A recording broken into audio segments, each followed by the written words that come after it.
या जो ध्वनि की चाल है वो किस पे निर्भर करती है? प्रत्यास्था पे निर्भर करती है। इसका मतलब यह है कि जिसकी प्रत्यास्था, खूब ध्यान से सुनिएगा, जिसकी प्रत्यास्था जितनी अधिक होगी, जिसकी प्रत्यास्था क्या होगी? जितनी अधिक होगी, उसमें ध्वनि की चाल क्या होगी? उतनी ही अधिक होगी। यहाँ पे जो वी दिया है मैंने, ये क्या है? ये ध्वनि की चाल है। मतलब प्रत्यास्था बढ़ने से ध्वनि की चाल बढ़ेगी और प्रत्यास्था घटने से ध्वनि की चाल क्या हो जाएगी? घट जाएगी। अब सबसे अधिक प्रत्यास्था किसमें होती है? ठोस में होती है, हाँ है ना? फिर किसमें होती है? द्रव में होती है। फिर किसमें होती है? गैस में होती है। सबसे अधिक प्रत्यास्था किसमें होगी? ठोस में। ठोस में परिवर्तन करने में जो विरूपक बल है वो ज्यादा लगेगा, ठीक है ना? तो सोइए मत, ठोस में क्या है? ज्यादा लगेगा, द्रव में कम, गैस में कम। गैस के अणु आसानी से अलग हो जाएंगे, ठीक है? ठोस के अणु क्या होंगे? थोड़े बल लगाना पड़ेगा, और सॉरी द्रव में, और ठोस में क्या है? अधिक बल लगाना पड़ेगा, राइट? तो जिसकी प्रत्यास्था अधिक, उसमें ध्वनि की चाल क्या होगी? अधिक। तो ठोसों में ध्वनि की चाल क्या होगी? सबसे अधिक। उससे कम किसमें होगा? द्रव में। उससे कम किसमें होगा? गैस में। इसका मतलब वी ठोस, वी द्रव और वी क्या? गैस। तो सबसे अधिक चाल किसमें होगी? ठोस में। और अगर परीक्षा पूछे कि सबसे अधिक चाल किसकी होती है, अगर ऑप्शन में इस्पात नहीं है, क्या नहीं है? इस्पात नहीं है, तो आप लगाओगे क्या? Quartz crystal. क्या लगाओगे? ये वही क्वार्ट्ज क्रिस्टल है जिससे हम क्या उत्पन्न करते हैं? परासर वितरण। कौन तरह? परासर वितरण। लेकिन हम जानते हैं कि सबसे अधिक चाल किसमें होती है? ठोसों में। अच्छा, अब मैंने आपको बताया था कि जो इस्पात है, इसमें ध्वनि की चाल कितनी होती है? लगभग 5130 मीटर पर सेकेंड, मीटर प्रति सेकेंड। जो द्रव है, द्रव में हम किसको मान लेते हैं? ये इस्पात मतलब आप लोहा मान लेना। क्या मान लेना? लोहा। जो द्रव है, द्रव में हमने क्या लिया? जल। क्या लिया हमने? जल। और जल में लगभग कितना होता है? 1500। कितना होता है? लगभग 1500 मीटर प्रति सेकेंड। और अगर हम गैस को मानेंगे तो गैस में क्या है? 332 मीटर प्रति सेकेंड। किसमें हो जाएगा? गैस में। अब बताओ सबसे अधिक चाल कहाँ हो गई? इस्पात में। फिर कहाँ हो गई? द्रव में, जल में। फिर कहाँ हुई? मतलब कम हुई है। सबसे अधिक किसमें है? इस्पात में। क्यों? ऐसा क्यों है? क्योंकि प्रत्यास्था किस पे निर्भर करती है? सॉरी, ध्वनि का वेग किस पे निर्भर करता है? हाँ, प्रत्यास्था पे। अगर प्रत्यास्था ज्यादा है तो ध्वनि का वेग ज्यादा होगा, अगर प्रत्यास्था कम है तो ध्वनि का वेग क्या होगा? कम होगा। इसीलिए इस्पात में ध्वनि की चाल क्या होती है? सबसे अधिक होती है, ठीक है ना? अगर मान लो कि लोहा है, एक रस्सी है और एक माध्यम है, तो सबसे अधिक किसमें होगा? उस लोहे में होगा, है कि नहीं है? उसके बाद किसमें होगा? उस रस्सी में होगा। उसके बाद किसमें होगा? गैस में होगा। बस में ये आगे बढ़े, यहां तक कोई दिक्कत? लेकिन अगर ऑप्शन में सब आ जाए, ये भी हो जाए, इस्पात भी हो जाए, ठीक है ना? द्रव में मतलब पानी, जल भी हो जाए और गैस भी हो जाए, और चौथा ऑप्शन क्या लिख दे? क्वार्ट्ज क्रिस्टल लिख दे, तो उत्तर क्या हो जाएगा? सबसे अधिक ध्वनि की चाल किसमें होगी? क्वार्ट्ज क्रिस्टल में। फिर किसमें होगी? इस्पात में। फिर किसमें होगी? फिर किसमें होगी? काहे? क्योंकि ध्वनि की चाल किस पर निर्भर करती है? प्रत्यास्था बढ़ेगी तो ध्वनि की चाल बढ़ेगी, और प्रत्यास्था घटेगी तो ध्वनि की चाल घटेगी। ये हुआ ध्वनि की चाल का क्या? पहला रूल, ठीक है ना? मतलब पहला जो निर्भर करता है। अब तो ध्यान से सेकंड वाला हम लेते हैं।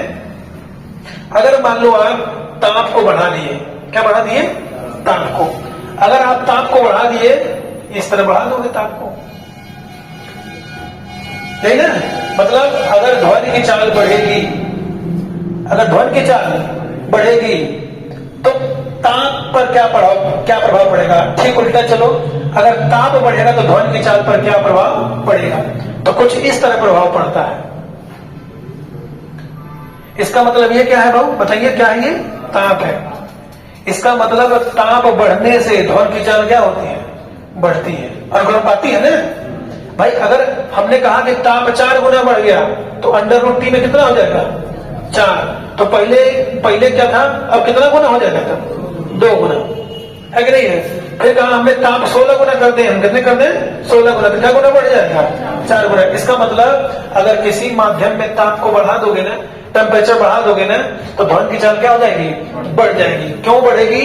क्योंकि अगर मान लो इस वायुमंडल को गर्म कर दिए, जब कमरा है ना इसको गर्म करोगे तो इस कमरे में अणु है नहीं है, परमाणु है नहीं है, गैसों के अणु है ना, आपस में क्या होंगे, तेजी से टकराएंगे, है ना। अगर मान लो इस कमरे में आग लग गई, इसको न करें ऐसा हो, तो सब लोग क्या होंगे, आपस में भागेंगे नहीं भागेंगे, भागेंगे, लड़ेंगे, भिड़ेंगे। या कभी फिल्म देखा है उसमें जो है, जो दुश्मन होता है वो बम छोड़ देता है, सब लोग भागते नहीं, भागदौड़ मचती है, कई लोग उसमें कहा जाते हैं, दब जाते हैं कि नहीं, ऐसा है ना। तो इसका मतलब यह है कि जब हीट करोगे किसी चीज को, तो जो अणु होंगे क्या होंगे, आपस में टकराएंगे, और जब वो टकराएंगे तो अपनी स्पीड को बढ़ाएंगे। इसीलिए किसी भी माध्यम में ताप बढ़ने से ध्वनि की चाल भी क्या होती है, बढ़ जाती है। क्या होती है, बढ़ जाती है। और एक सवाल बनता है इस पे, ठीक है ना, ये ग्रुप डी वगैरह बन जाता है, यहाँ पे नहीं बनेगा, आप में नहीं बनेगा। नहीं, ग्रुप डी वगैरह देगा तो सीधे बोलेगा कि पहले चाल, ठीक है, पहले चाल भी थी, अभी हमने ताप बढ़ा दिया 16 गुना, तो अब बताओ कितना गुना हो जाएगा। तो जब इसको सॉल्व करते हैं तो v अनुपाती √T1, ये ना जी, और फिर V2 अनुपाती क्या हो जाएगा, √T2, तो V1 बटे V2 क्या हो जाएगा, √T1 बटे T2। हाँ या ना, हाँ या ना भाई, यही ना होगा। एक दो का यहां से एक सवाल बन जाता है कि मान लो कि पहले ताप 1 था, अब ताप कितना हो गया, कितना बढ़ा दिया हमने, 4 बढ़ा दिया, हाँ या ना। तो बताओ अब जो है, अब चाल क्या होगी ध्वनि की, तो 1/2 होगा ना, तो V1 क्या हो जाएगा 2V2, मतलब अब स्पीड कितनी हो जाएगी उसकी, 2 हो जाएगी। इसका मतलब यहां से भी एक प्रश्न बनता है, V1 बटे V2 √ क्या T1 बटे T2। तो उतना गहराई हमको नहीं जानना है, बस मैंने बस केवल इतना जानिए राजेंद्र जी, सोइए मत, कि ध्वनि की चाल ताप बढ़ने से क्या होती है, बढ़ती है, और ताप घटने से क्या होगी, घट जाएगी। 2 नियम सीखा। एक नियम ये कि प्रत्यास्था बढ़ने से ध्वनि की चाल क्या हो जाएगी, बढ़ जाएगी। इसीलिए सबसे अधिक ठोसों में क्या होती है ध्वनि की चाल, बोलो, प्रत्यास्था बढ़ने से ध्वनि की चाल क्या होगी, बढ़ेगी, ठीक है ना। और ताप बढ़ने से भी ध्वनि की चाल क्या होगी, बढ़ेगी। यहां तक कोई दिक्कत? अब आ जाओ, लेकिन कितनी बढ़ेगी ये भी परीक्षा में पूछा है, कितनी बढ़ जाएगी आपको पता है? हाँ बताएं। अच्छा, नीचे उल्टा लिखा गया था क्या? कोई बात नहीं, ये संबंध दिख रहा है ना आपको, तो V1 किससे है, T1 से है, तो V2 किससे हो जाएगा, T2 से। गलती लिखा गया होगा, कोई वो नहीं, तो ये संबंध दिख रहा है ना। हाँ, अगर ये ऐसा होता, उल्टा होता, तब हम कह सकते हैं V1 बटे V2 बराबर क्या, √N2 बाई M1। ये तो कर सकते हैं ना। एक नियम और आप जान गए कि जैसे जैसे अणुभार बढ़ता है, जैसे जैसे अणुभार बढ़ता है, और वैसे ही ध्वनि की चाल क्या होने लगती है, उस अणु में क्या होने लगती है, कम होने लगती है। उस अणु में क्या होने लगती है, कम होने लगती है। अणुभार है ये, देखो ये नियम भी है। तो आपको बता दें कि अगर मान लो कि हमने लिख दिया था गलती से, लेकिन होगा यही, ठीक है ना। यानी जो अणुओं का जो अणुभार है, अगर अणुभार बढ़ेगा तो ध्वनि की चाल क्या हो जाएगी, घट जाएगी, बस है ना। एक ये भी है। अब आते हैं अगले पे, लेकिन हम ये प्रश्न ये कर रहे थे कि ये बताइए, अगर ये पृथ्वी है, आपने इंक भर दिया, वो दीजिएगा, इसमें दिया। अगर ये पृथ्वी है तो पृथ्वी से कितना मीटर ऊंचाई जाने पर ताप बढ़ता है कि घटता है? ऊंचाई जाने पर ताप घटेगा। और जब हम 165 मीटर ऊंचाई पे जाते हैं तो ताप कितना घट जाता है, 1 डिग्री सेल्सियस, हाँ या ना। और जब हम पृथ्वी के भीतर अंदर जाते हैं तो 32 मीटर नीचे जाने पे ताप कितना बढ़ता है, यहाँ घटता है और यहाँ का होता है, इतना समझ रहे हैं ना। ये तो हम जानते हैं ज्योग्राफी वाले टर्म में। हमने कहा कि ताप बढ़ने से, बार बार रिपीट कर रहे हैं, क्यों? क्योंकि याद करना जरूरी है। और समझा भी दिए कि अणु जो है टकराती है। ताप बढ़ने से ध्वनि का वेग क्या होता है, बढ़ता है। प्रत्यास्था बढ़ने से ध्वनि का वेग क्या होता है, और भार बढ़ने से ध्वनि का वेग क्या होता है, घटता है। इतना समझे आपको? अब ये आपका प्रश्न बन सकता है कि सर जी, अगर 1 डिग्री ताप बढ़ा दिया जाए, इस रूम का 1 डिग्री ताप कर दिया जाए, बढ़ा दिया जाए तो बताइए ध्वनि का वेग कितना बढ़ेगा, है कि नहीं? कितनी डिग्री पे? 1 डिग्री। तो क्या होगा, 1 डिग्री सेल्सियस केवल समझिए आज ताप बढ़ाने पर किसकी चाल? ध्वनि की। ये जहां जहां हम लिख रहे हैं वीरेंद्र बाबू ध्यान रहे, ध्वनि की चाल कितनी बढ़ती है? 0.61 मीटर बटे सेकेंड या 61 मीटर बटे सेकेंड, तो 61 सेंटीमीटर बाई सेकेंड। ये मीटर लिखा हो ना, ये तो है ना। तो इसका मतलब 1 डिग्री ताप बढ़ाने पे ध्वनि की चाल कितनी बढ़ती है? 0.61 मीटर बाई सेकेंड बढ़ती है। कितना हुआ? प्रत्याशा बढ़ने से ध्वनि की चाल क्या होती है? बढ़ती है। ताप बढ़ने से बढ़ती है, ताप बढ़ने से बढ़ती है, और भार बढ़ने से घटता है। 1 डिग्री ताप बढ़ाने पे, 1 डिग्री ताप बढ़ाने पे कितना बढ़ता है speed? 0.61 metre by second, 0.6 metre by second. तो अभी बताओ, अगर मान लो कि किसी कमरे का ताप घटा हुआ है तो ध्वनि की चाल क्या हो जाएगी? घटेगी। जो हम आप बोलेंगे ना उसका बहुत दूर तक, ठीक है, जो बोलते हैं, जिसको हम बोलते हैं तीव्रता, ठीक है ना, वो कम हो जाएगी। चलो आगे देखते हैं, आगे बढ़ते हैं। अगला है कि अगर आर्द्रता बढ़ जाए, क्या बढ़ जाए? आर्द्रता बढ़ जाए। कौन सी बढ़ जाए? आर्द्रता। अगर ये बढ़ जाए तो ध्वनि की चाल क्या होगी? बोलो, बोल दो, इसे बताओ, क्या हो जाएगी? बढ़ जाएगी। आर्द्रता बढ़ने से ध्वनि की चाल क्या होती है? बढ़ती है, ठीक है ना। तो अगर मान लो आर्द्रता कम है, सिंपल समझाते हैं अपनी आपकी भाषा में, अगर मान लो शीतलहरी वगैरह नहीं है, ठीक है ना, या मान लो कि बादल लगे हुए हैं, ह्यूमिडिटी ज्यादा है, तो उस समय अगर कोई बोलेगा ना तो उसकी आवाज क्या होगी? ज्यादा तेज होगी, बस है ना, ठीक है ना। और अगर मान लो कि आर्द्रता नहीं है, आर्द्रता कम है वायुमंडल में, ठीक है ना, बादल वगैरह नहीं है, तो उस समय अगर बोलोगे तो स्पीड क्या रहेगी? कम रहेगी। इसका मतलब आर्द्रता बढ़ने से भी स्पीड क्या होती है? बढ़ जाती है। इतनी बस मैंने। अच्छा, अभी जानो आप कि देखो ध्वनि की चाल या ध्वनि की जो चाल होती है वो कितनी होती है? 332 मीटर बटे सेकंड। ये कहां पे है? किस जगह है? ये हवा में है, यानी कहां पे है? ये गैसों में है। कहां पे है? ये गैसों में है, बस मैंने। और हम बता चुके हैं कि जल के अंदर अनुदैर्घ्य, जल की सतह पे अनुप्रस्थ, पता है ना, जल की सतह पे क्या है? अनुप्रस्थ है। और ध्वनि की जो चाल है, ध्वनि तरंगे होती हैं, वो हवा में क्या होती है? अनुदैर्घ्य होती है। ध्वनि जो है ना, जो ध्वनि तरंगे हैं वो हवा में क्या होगी? बोलो भाई, अनुदैर्घ्य होगी। क्या होगी? अनुदैर्घ्य। यानी गैस में क्या होंगी? अनुदैर्घ्य होगी। अनुदैर्घ्य पढ़ाए है ना। और ये ठोस में क्या होगी? ये अनुदैर्घ्य भी हो सकती है, दैर्घ्य, और क्या हो सकती है? अनुप्रस्थ भी हो सकती है। और ये जल में क्या होंगी? तो सतह पर क्या होंगी बताओ? अनुप्रस्थ होंगी। और जल के अंदर क्या होंगी? हाँ, अनुदैर्घ्य होंगी। बस है ना, ये बता चुके ना आपको। अब जो ध्वनि की चाल है 332 मीटर बटे सेकेंड है, इस पे 2 साइंटिस्ट आते हैं, 2 वैज्ञानिक आते हैं। एक का नाम है लाप्लास और एक का नाम है न्यूटन। 2 लोग आते हैं, दोनों को समझते हैं। पहले फिर से रिपीट करते हैं। आर्द्रता बढ़ने से ध्वनि की चाल क्या होती है? बढ़ती है। समझ आ रहा है? प्रत्याशा बढ़ने से बढ़ती है, और भार बढ़ने से घटता है, ताप बढ़ने से बढ़ता है। ताप बढ़ने से हमारे हाथ नीचे किया तो फिर घट जाएगा। प्रत्याशा बढ़ने से बढ़ती है, और भार बढ़ने से घटती है, ताप बढ़ने से बढ़ता है, आर्द्रता बढ़ने से बढ़ता है।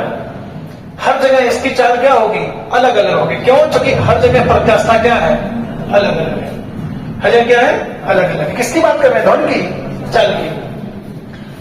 एग्जैक्ट कितनी होती है? 332 मीटर बाई सेकेंड। अब इसमें 2 वैज्ञानिक आते हैं, एक का नाम है लाप्लास और एक का नाम है न्यूटन। न्यूटन भाई साहब ये कहते हैं कि ध्वनि की चाल अगर ताप नियत रहे, क्या नियत रहे? अगर ताप न बदले। न्यूटन कहते हैं कि यदि ताप न बदले, मतलब ताप क्या रहे? फिक्स रहे, ठीक है ना, तो गैसों में गैसों में किसकी चाल, ध्वनि की। हम पहले बोले जहां जहां हम भी लिखेंगे कृष्णा बाबू मान लेना कि ध्वनि की चाल 280 मीटर बटे सेकंड होती है। समझ गए? नहीं समझे ना? ये परीक्षा में क्वेश्चन पूछा हुआ है कि न्यूटन के अनुसार ध्वनि की चाल कितनी होती है। ऑप्शन ले लो, 331.6 मीटर बटे सेकंड, 280 मीटर बटे सेकंड, 420 मीटर बटे सेकंड। इनमें से कोई नहीं। उत्तर क्या होगा? हम जान रहे हैं कि 332 होता है, हमको पता है, हमको तो पता है, लेकिन क्या लगाएंगे? 280 मीटर बटे सेकंड। बस वही ना। और ये जो भंडार है ना, घर पे जाके आसानी से 2 घंटे बाद 3 घंटे बाद जब भी आराम मिले इसको अच्छे स्थापना इसी तरह जिस तरह बोल रहा हूं, ठीक है ना। न्यूटन के हिसाब से कितना है? 280। न्यूटन ने किस भौतिक तथ्य को, किस भौतिक राशि को नियत माना है? ताप को। क्यों? क्योंकि ताप बढ़ेगा तो ध्वनि की चाल भी क्या हो जाएगी? बढ़ जाएगी। तो इन्होंने कहा कि नहीं, अगर ताप नहीं बदलेगा, ताप नियत रहेगा, फिक्स रहेगा, कांस्टेंट है, तो जो गैसों की चाल हो कितनी है? 280 मीटर बटे सेकंड है। बस में। और वहीं पे जो लाप्लास भाई साहब हैं ये कहते हैं कि नहीं, ताप नहीं, क्या न बदले? उष्मा न बदले, यानी उष्मा क्या रहे? फिक्स रहे। तो गैसों में ध्वनि की चाल कितनी होती है? 331.6 यानी कितना? 332 मीटर बटे सेकंड होती है। दोनों कहानी अलग हो गई ना। अभी अगर परीक्षा में पूछा कि ध्वनि की चाल कितनी होती है? 332 मीटर बटे सेकंड, कोई दिक्कत? फिर पूछे कि न्यूटन के हिसाब से कितना है भाई? 280 मीटर बटे। न्यूटन ने किसको नियत माना है? आचल। किसको माना है? ताप को। लाप्लास ने किसको माना है? रात भर तो जगते नहीं कि आप लोग दिन में सोए हैं कि नहीं? सोता कौन है दिन में? जिसको अपने करियर की चिंता नहीं रहती है नहीं वो? लाप्लास ने किसको माना? हाँ, कहा कि उष्मा अगर न बदले, कौन चीज फिक्स रहे? उष्मा फिक्स रहे, ठीक है ना। कोई दिक्कत यहां तक? अब जो है ध्यान देना, न्यूटन ने एक सूत्र दिया, ये दिख रहा है। न्यूटन ने एक सूत्र दिया कि V बराबर under root P by D, और लाप्लास ने एक सूत्र दिया V बराबर under root gamma P by D. कहीं सुना इसका नाम? नहीं। ये लाप्लास तो सुना, ये सूत्र सुना कहीं इंटर में है ना, ये तो है। अच्छा ये बताओ, है दाब है ना, हो पी का है, दाब है। हाँ हाँ, फैन में पंखा होता हमको ही पता है, प्रेशर है, ठीक है ना। और डी क्या है? घनत्व है। अब ये तो अगर पी बदलेगा तो क्या वी बदलेगा? बदलेगा ना। यानी पी बदलेगा तो क्या वी बदलेगा? क्या नहीं। यानी जब कभी भी गैसों में दबाव में परिवर्तन होता है तो ध्वनि की चाल बदलती नहीं है। याद कर लो, क्यों? क्योंकि जितना पी बदलेगा ना उतना डी बदल जाएगा, है ना। तो है ना भाई, दबाएंगे अगर गैस को तो घनत्व तो क्या होगा? बढ़ेगा। तो अगर पी बढ़ा तो डी भी क्या हो जाएगा? बढ़ जाएगा। अगर पी घटेगा तो डी भी क्या हो जाएगा? घट जाएगा। इसीलिए ये दोनों राशि समान चलती हैं, इसीलिए वेग बदलता नहीं है। इसका मतलब गैस के जो अणु होते हैं, गैसों में जो ध्वनि की चाल होती है, ठीक है ना, जो ध्वनि की चाल होती है वह प्रेशर पे और दाब पर निर्भर नहीं करती है, ठीक है राणा जी, ठीक है ना। इसका मतलब यह है कि